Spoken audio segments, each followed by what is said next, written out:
Another week, another botched game launch played by bugs and glitches galore. And I'm just really, and I mean really, really tired of these things happening.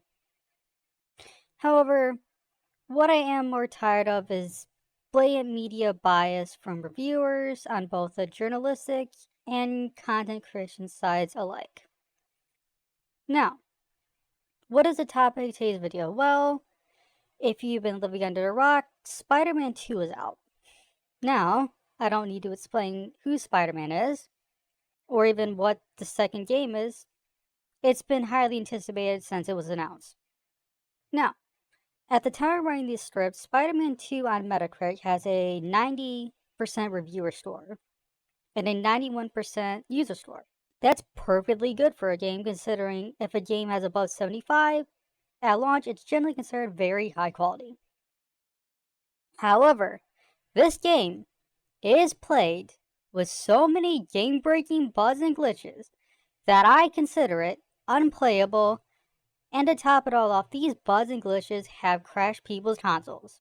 And furthermore, not a single reviewer has mentioned a single bug or glitch, except for Game Rant, who, depending on the day of the week, are either biased towards Sony or not.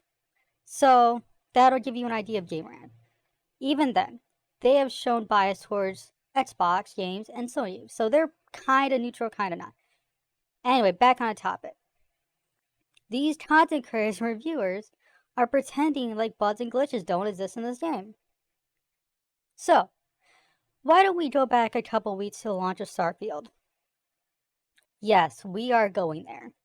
Starfield launched predictably with the classic roster of Bethesda bugs. Like, we all knew the bugs would be there. No one was even pretending they weren't going to be there, even the most diehard of fans. We knew the bugs would be there. However, the media and content creators lambasted the game for being buggy. They ripped it a new one. And those same media and content creators have not mentioned a single bug or glitch or game crash in Spider-Man 2. Now, predictably, if you asked me a few weeks ago, before Starfield came out and this came out, if the media and content creation scene had a bias towards Sony games, I would have said possibly, maybe, you never know. However, present day, fast forward to, it is October 27th as of recording and writing the script. I can say with about a 95% certainty that there is a bias. A bias that holds Sony games in a great regard. A bias that media and content creators have, considering those same media and content creators are still talking about bugs and glitches in Starfield. Starfield came out weeks ago. Why are you still talking about those bugs and glitches, considering you have the new buggiest game of the second half of the year right here with Spider-Man 2? But yet, not a single iota of a peep about these bugs and glitches, and the fact that for most people, the game is largely unplayable. But I'll let you decide that with the next round of footage of bugs and glitches and game crashes in Spider-Man 2.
As you can see, the game is largely unplayable. Oh, also, I forgot to mention, but some people can't even play the game. Yeah, that's right. People who have bought this $70 AAA high budget, high value game can't even install it. Now, one of your first instincts is probably, oh, you're blaming the developers for this. Au contraire, senor. I'm blaming Sony. Because Insomniac has been the beacon of Sony games. They have been. You could say, oh, well, blah studio, blah studio. No, it's been Insomniac. They have had an excellent track record of releasing very stable, very polished, bug-free games at launch. Sure, they will have a few bugs. A few bugs is fine. What this is outright, I would deem false advertising. Because some people can't even play it. Now, who am I blaming? Sony. Sony are the ones I've been playing. They have had a very, very lackluster first party set this year. They've had Ragnarok and this. Oh, you thought I was going to say more? No. That's all they've had this year. Oh, they had Horizon DLC. Oh, they had Gran Turismo? Or was Gran Turismo last year? Sorry, I can't see how many Sony first party games they've had because the list is too small, that the font is too small. Anyway, they're feeling pressure from both Sony. Sony's feeling pressure from the upper executives who are not pleased, evident by Jim Ryan being canned, but they're also feeling pressure from Microsoft with the launches of Starfield and Forza this year, and Nintendo pushing out Mario Wonder and a sequel to Breath of the Wild, one of the most high-selling console launch games ever.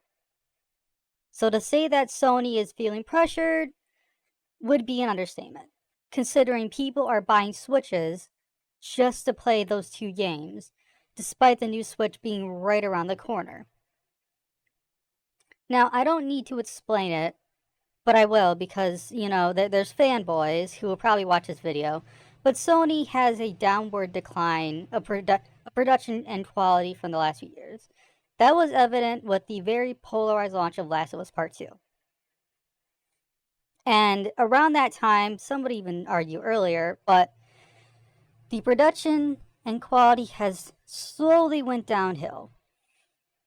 It's been very slow and very unnoticeable, but it's been evident. And that's very obvious with the launch of this game being very broken, unplayable, and messy. Now, you're probably wondering, why am I so angry? Well, media and content creator bias. To pick two random reviews, Screen Rant gave the game 100%.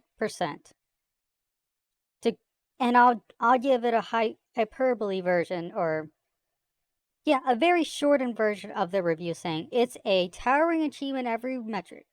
And they continue to say it's one of Sony PlayStation 5's preeminent offerings. They gave a game that people can't even install a 100%. Now, Guardian gave the game 100, saying it is a genuine pleasure to play something that has been so lovingly envisioned and which is so true to its source material. It's a game everyone with a PS5 should experience. You can't experience the game because it doesn't work, and they continue to say augmented by an admirable range of accessibility options. Sure, accessibility options for people who can't play the game, and to ensure as a wide group of potential players as possible can be Spiderman. Cool, that's cool. Accessibility options are cool. What's more cool is being able to play the game. This is what mainstream action-adventure video games should be. A big, wholehearted fantasy, invested with rewarded details and loaded with conflict and emotion. The only emotion and conflict you're going to be getting is your hatred for the game and how buggy it is.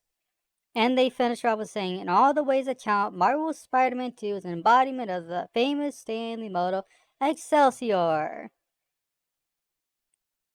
I don't need to explain how bias-filled that review is. I checked the full review for Screen Rant and Guardian, neither mentioned the game-breaking bugs and glitches. Now, why have I said content creators as well? Oh, I'm gonna get canceled for this. Mighty Keith. We all know him. He made some of the funniest sketches on YouTube. I don't need to explain. I love his videos. But in recent times, he has shown a rather, how should I say, blatant Sony bias. And in a recent tweet, it's reached comedic. So much so that he himself would make a skit on it if he weren't the one making the tweet. He is outright denying bugs and glitches in the game, which I find hilarious because he made comments about Starfield bugs and glitches like everyone else did. Now, why am I making this video?